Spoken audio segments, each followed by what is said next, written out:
A Japanese cardiologist named Dr. Makoto Suzuki drove to a village in Okinawa expecting to find a frail, bedridden patient. She was 100 years old. He found her outside, cutting grass with a sickle. In the August heat, that moment didn't just surprise him. It quietly dismantled everything he thought he understood about the human body. So he stayed. He spent the next 50 years in that village, studying hundreds of centenarians, people who had crossed the century mark and still had fire in their eyes. And slowly, piece by piece, he began to assemble something remarkable. Not a drug, not a diet trend, not a supplement stack, a blueprint. Hidden inside the daily rituals of people who had never heard the word longevity, but had somehow discovered exactly how to achieve it. And here's what makes this story extraordinary. At almost the exact same moment Suzuki was watching centenarians dance at 100 years old, another Japanese scientist was peering into a microscope at something that would eventually win him the Nobel Prize. What he saw that day would change our understanding of aging forever. The discovery that won the Nobel Prize, let me tell you about Dr. Yoshinori Ohsumi, because this is where the science gets breathtaking. It's 1988. Ohsumi is in his lab in Tokyo working with ordinary yeast cells. His colleagues think his research is a dead end. Cellular garbage disposal, they called it. Nothing glamorous. Nothing worth funding. But Ohsumi had a different instinct. He engineered yeast cells that couldn't break down their own internal waste. Then he did something simple and elegant. He starved them. What happened next stunned him. Under the microscope, he watched structures appear that no one had ever described before. Tiny membrane pouches forming and moving with purpose, engulfing damaged proteins, broken organelles, debris, and then dismantling them into raw materials the cell could rebuild with. He had discovered autophagy, from the Greek auto, self, phagy, eating. Your cells literally eat themselves, but not destructively, surgically, deliberately, like a master builder who tears down the crumbling walls so the new ones can go up stronger than before. Ohsumi would receive the Nobel Prize in Physiology or Medicine in 2016 for this discovery. But what struck him most, what he spoke about in his acceptance speech, was not the complexity of the mechanism, it was the trigger. Autophagy doesn't run constantly, it waits. It activates under specific conditions, conditions that mimic scarcity, that signal to the cell, we need to clean house.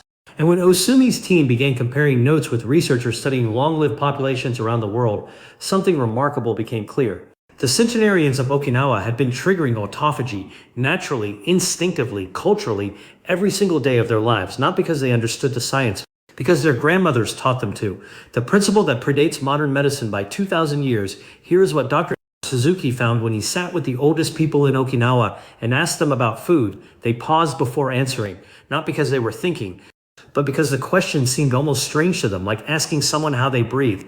They followed something called hara hachibu, an ancient Confucian phrase meaning eat until you are 8 parts full, not 10, not stuffed, not even fully satisfied, 8 parts, 80%. They whispered this to themselves before every meal, a quiet ritual, a private negotiation with the body. Dr. Suzuki spent years trying to understand why this worked at such a profound biological level. And what he eventually realized is this, that 20% gap, that deliberate, gentle incompleteness, is not about restriction. It's about signaling. When you stop at 80%, insulin levels stay low. The cellular environment remains metabolically quiet, and in that quiet, autophagy is allowed to continue doing its work. When you eat until you're completely full or worse, overfull, insulin surges, cellular repair pauses, and your body shifts entirely into processing mode. The centenarians weren't just eating less, they were keeping the repair crews on the clock. The man who worked 18-hour days at 100 years old. Now I want to introduce you to someone whose life is, I think, the most powerful proof of everything we're discussing. Dr. Shigeki Nohara.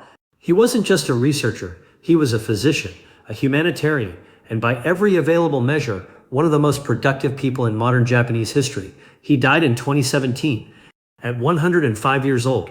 In the weeks before he passed, he was still scheduling patient appointments. What did Hinohara eat? Almost nothing in the morning.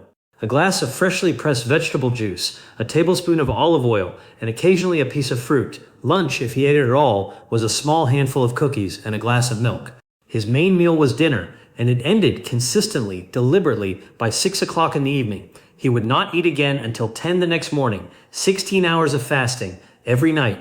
Not as a protocol, as a way of life. When journalists asked him his secret, Hinohara would smile and say, I give my body time to clean the house. He didn't know the word autophagy, but he was describing it exactly. What 300,000 colons revealed drive, Hiromi Shinya was a gastroenterologist, a Japanese-American physician who pioneered a new technique for examining the inside of the human digestive tract without surgery. Over 30 years, he looked inside the bodies of more than 300,000 patients. What he saw was staggering. The people who ate Western diets, processed foods, constant snacking, late meals, had colons that looked damaged, shortened, inflamed, decades older than their birth certificates suggested. But the people who ate traditional Japanese diets and gave their digestive systems long nightly rests, their colons looked clean, supple, biologically young. Shinya reached a conclusion that aligned precisely with what Osumi had found in yeast cells and what Suzuki had documented in Okinawa. The digestive system is not built for constant use. It is built to work and then to rest. 14 to 16 hours of rest specifically, because that's the window when the cells lining your gut shift from processing mode into something far more important, repair mode. Why timing is everything? Here's what the convergence of all this research reveals, and this is the part that most people miss entirely. The benefits of fasting don't accumulate evenly across the night. Autophagy activates modestly after about 12 hours of fasting, but it reaches peak intensity in the final hours before you wake, the 14th, 15th, 16th hour. That's when the cellular repair teams are working hardest. That's when damaged proteins are getting cleared, when the immune system is being quietly calibrated, when metabolic waste that's been accumulating in your tissues is finally being processed and removed. Now here's the problem. Most of us end at dinner at 9 or 10 p.m., sleep and eat breakfast at 7 a.m. That's a 9-hour fast. Your body barely has time to begin before the signal arrives, new food incoming, pause repairs, resume processing. The centenarians of Okinawa did something different. They finished dinner when the sun was still low in the sky. They woke early, unhurried, and they let the morning stretch with tea, with movement, with conversation before they broke their fast. They weren't trying to fast. They were simply living in alignment with a rhythm older than civilization. What they actually ate when Suzuki analyzed the foods at the center of the Okinawan diet, a clear pattern emerged. No white rice is a staple. Instead, purple sweet potatoes, dense in antioxidants, low on the glycemic index, providing slow, steady energy that kept insulin calm and autophagy uninterrupted. Bitter melon, a vegetable that sounds unappealing and tastes challenging, containing compounds shown to support blood sugar regulation and cellular cleansing. Seaweed, rich in minerals that support detoxification. Tofu, vegetables in every color the eye can register. Small amounts of fish, and tea. Always, always tea. Not as a health ritual. As a social one, slow sipping throughout the day with friends and family, jasmine, green tea, local blends. The polyphenols in green tea, we now know, actually support autophagy directly, protecting cells during the repair phase. What these foods share is something elegant in its simplicity. None of them aggressively spike insulin. None of them flood the system with signals to stop repairing or start storing. They keep the biological environment gently permissive of renewal. The warning hidden in the data, here's something Dr. Suzuki has spoken about with visible grief in his later interviews. Young Okinawans are no longer the longest-lived people in Japan. As fast food arrived on the island, as convenience stores replaced home kitchens, as eating moved from communal evening events to solitary late-night snacking, the longevity advantage evaporated. Not slowly, rapidly, within a single generation. This is both a warning and, paradoxically, a profound source of hope, because it means this was never about genetics. The centenarians weren't living to 100 because of something in their DNA that you don't have. They were living to 100 because of something they did, something learnable, adoptable, and remarkably achievable. The deeper lesson these scientists left behind Dr. Hainohara, near the end of his life, said something that stays with me. He said the greatest mistake people make about aging is believing it is something that happens to you. He believed and lived as proof that it is something you participate in. The centenarian Suzuki study did not obsess over health.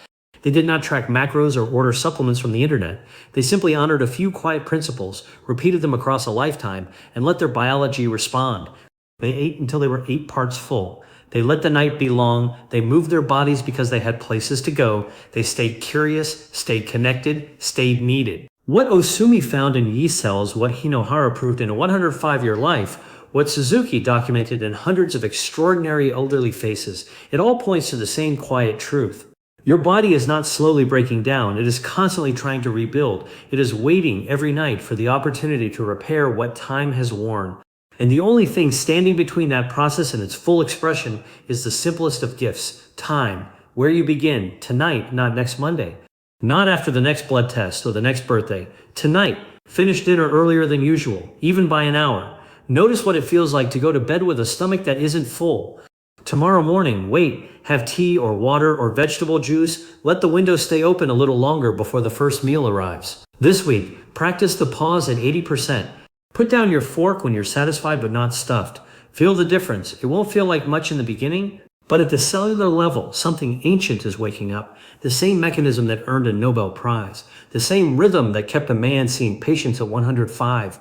The same instinct that generations of Okinawan elders encoded in a 6-word phrase whispered before every meal. Your body already knows how to do this. You're simply learning, again, to let it. If this changed how you think about what happens inside you while you sleep, I'd genuinely love to know. Leave a comment below. It helps this channel reach people who need to hear it. And if you want to go deeper into the science of what you eat, when you eat it, and why your gut may be the most important organ you've never thought about, subscribe. That's exactly what this channel is built for. I'll see you in the next one.